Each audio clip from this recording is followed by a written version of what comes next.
haratekanijwe igikorwa kidasanzwe cyo kugendera umusozi wa Heha Moheha.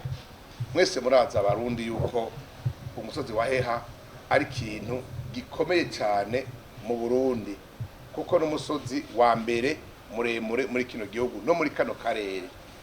Murabona yuko mu bindi bihugu baha agaciro cyane imisozi miremire. Mwarabonye ukuntu baha agaciro Kilimanjaro, mwarabonye ukuntu baha agaciro Mount Meru muri Kenya, umusozi bita Meru.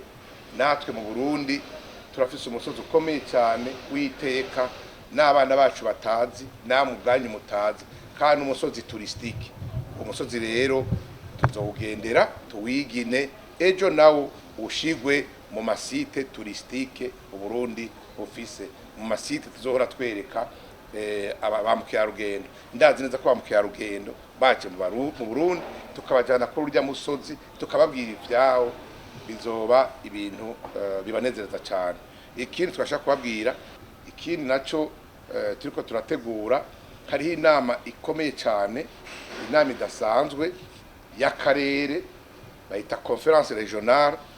Iyo conference régionale rero igiye kuba mu kwezi kw'icenda, nayo izoba ikoranije abantu barenga 200 bavuye mu bihugu bitandukanye mu vya tourisme, kandi iyo nama izoba irimwo abashikiranganje. No kuvuga muri ivyo bihugu bizoba vyaserukiwe n'abashikiranganje. Ni inama ifashwe mu mugongo n'ishirahamwe mpuzamakungu rya ONU rijejwe vya mukerarugendo ari ryo OMT. Iyo nama rero nayo nyene ije kugira ngo ishireho plan d'investissement touristique au Burundi.